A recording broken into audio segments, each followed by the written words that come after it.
मैं जब से कांग्रेस में आया हूं कभी किसी वर्कर के खिलाफ भी मेरी आवाज नहीं उठी। ये ना तो निजी लड़ाई है, ना किसी व्यक्तिगत तौर की लड़ाई है। रैलियां जारी रहेंगी। वर्कर के बिना पार्टी नहीं खड़ी हो सकती, वो नींव है।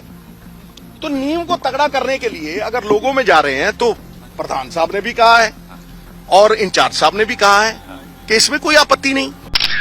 अब मैंने बात की है, मैंने कहा जी ये प्रोग्राम पहले के फिक्स थे सब कुछ। जब आप आए हो तो नहीं तो मुझे अगर पता होता कि ये मीटिंग है तो रैली 9 तारीख को कैसे रखते।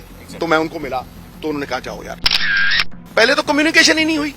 हरीश जी थे, बड़े सम्मानित थे, उन्होंने कभी बात ही नहीं की। बल्कि कुछ लोगों को ये फोन गए वहां नहीं जाना।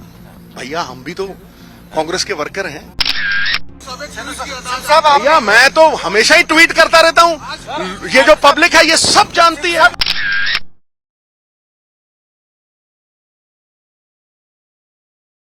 हम राहुल गांधी के सिपाही हैं, खड़गे साहब के सिपाही हैं और हमारा एक प्रयास पार्टी को वर्कर लेवल पे खड़ा करने के लिए। संगठित हुई शक्ति जीत का कारण बनती, विभाजित हुई शक्ति पतन का कारण बनती।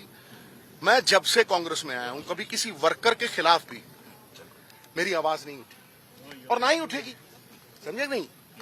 लेकिन ये लड़ाई निजी है नहीं, ये ना तो निजी लड़ाई है, ना किसी व्यक्तिगत तौर की लड़ाई है। ये लड़ाई एक आइडियोलॉजी की है, एक विचारधारा की है।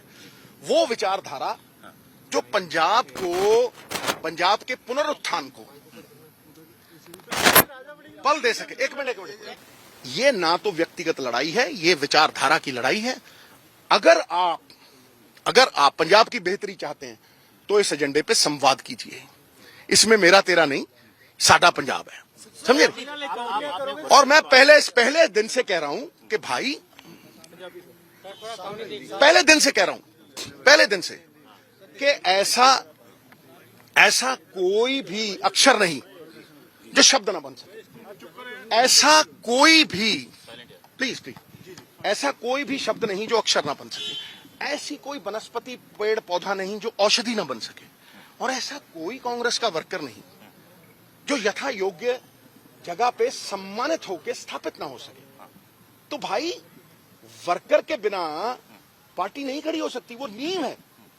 तो नींव को तगड़ा करने के लिए अगर लोगों में जा रहे हैं तो प्रधान साहब ने भी कहा है और इंचार्ज साहब ने भी कहा है कि इसमें कोई आपत्ति नहीं। हाँ, रैलियां जारी रहेंगी। एक मिनट। देखिए, जब यादव साहब आए हैं, इससे पहले के प्रोग्राम थे, ठीक है, तो उन्होंने कहा है कि अब मैंने बात की है, मैंने कहा जी ये प्रोग्राम पहले के फिक्स थे सब कुछ। जब आप आए हो तो नहीं तो मुझे अगर पता होता कि ये मीटिंग है तो रैली 9 तारीख को कैसे रखते। तो मैं उनको मिला तो उन्होंने कहा जाओ यार, अगर पहले से फिक्स्ड है तो 24 को पार्टी के जो फ्रेमवर्क में यादव साहब, पहले तो कम्युनिकेशन ही नहीं हुई। हरीश जी थे, बड़े सम्मानित थे, उन्होंने कभी बात ही नहीं की, किसी ने भी बात नहीं की, किसी ने इतना नहीं कहा ये सब खड़े हैं यहां।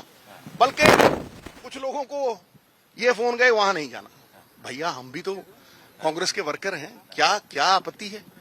तो ये थोड़ी छोटी मोटी बातें हैं, इसका भी कोई गिला नहीं, समझे नहीं। लोकतंत्र में सबसे बड़ी ताकत है लोगों के पास कांग्रेस की आइडियोलॉजी को लेके जाना और हाई कमांड को सुप्रीम मानना। ये हम सब सिपाहियों का फर्ज है, धर्म है, इसे निभाएंगे। लेकिन धर्मों में सबसे बड़ा धर्म राष्ट्र धर्म है। तो पंजाब के लिए आपने क्या करना है, इसे बताए बिना कोई आपको कैसे वोट डालेगा। We'll have to reinvent. हमें री इन्वेंट करके अपने आप को बदलना पड़ेगा, नहीं तो लोगों ने तो बदल ही दिया। सर, 2 क्वेश्चंस जी। आपकी रैलियां जारी रहेंगी। दूसरा सवाल इंडिया अलायंस के ऊपर, आम आदमी पार्टी अलायंस चाहते हैं। मेरी एक बात सुनो, मेरे चाहने ना चाहने से कोई फर्क नहीं पड़ता। जो हाईकमांड देश हित में, राष्ट्र हित में, जो भरा नहीं है भावों से बहती जिसमें रसधार नहीं, वो हृदय नहीं है पत्थर है जिसमें स्वदेश का प्यार नहीं। देश हित में, देश की डेमोक्रेसी को बचाने के लिए जो वो फैसला करेंगे हमें मानना है, हम उससे पूरी तरह से मानेंगे। मैं अपनी बात कर रहा हूं, ठीक है कि नहीं। कोई और क्या समझता है भाई, विचारों का मतभेद हो सकता है और कांग्रेस अलाउ करती है विचार और हम लोगों ने जाके अलग अलग विचार रखे हैं राहुल जी के सामने, फैसला उनके हाथों में है, ठीक है कि नहीं। तो पहली बात तो ये आपकी बने, तो अगला सवाल पूछो सर रैलीज जो आप कर रहे हैं रैली। वो जारी- एक मिनट, मैंने आपको एक मीटिंग मिनट है। एक मिनट वर्कर मीटिंग जो वर्कर एक मिनट सर एक मिनट मौका में भी। एक मिनट सर आज का जो ट्वीट जो मीटिंग्स हैं, मैंने कहा ना कि 24 को मैं करतारपुर भी जाऊंगा, क्योंकि बहुत से लोग ऐसे थे जो प्यार करते हैं, वो कह रहे हैं करतारपुर जाना है, क्योंकि पंजाब के एजेंडे के लिए वहां जाना भी कहीं जरूरी है, ठीक है। तो एक रैली है 21 और कुछ मैंने एनजीटी में शिकायतें दे रखी, ठीक है, सरकार के खिलाफ माइनिंग की या हो, तो ये 2-3 चीजें हैं। उसके बाद मैं यादव साहब को पहले ही कह चुका हूं कि अगर अनुशासन पालेंगे तभी शासन पालेंगे ना, लेकिन अनुशासन सबके लिए है। ये तो नहीं हो सकता ना कि चंद लोगों के लिए कुछ और है और बाकी लोगों के लिए कुछ और है। उन्होंने कहा कि बिल्कुल अब संपर्क है। देखिए, जब संपर्क टूटता है ना दोस्त, तो संदेह पैदा होता है और संदेह के धरातल पे विश्वास टूटता है। अब यादव साहब का एक संपर्क है भाई, एक डोरी बंधी है संपर्क की। जहां संपर्क होगा वहां विश्वास खुद ब खुद जगेगा और इकट्ठे होके काम करने में सबका भला है। भैया मैं तो हमेशा ही ट्वीट करता रहता हूं, ये जो पब्लिक है ये सब जानती है। ट्वीट किया है, सिर्फ ट्वीट किया है, कब्जों में हो गए वो लोग, कौन है जी?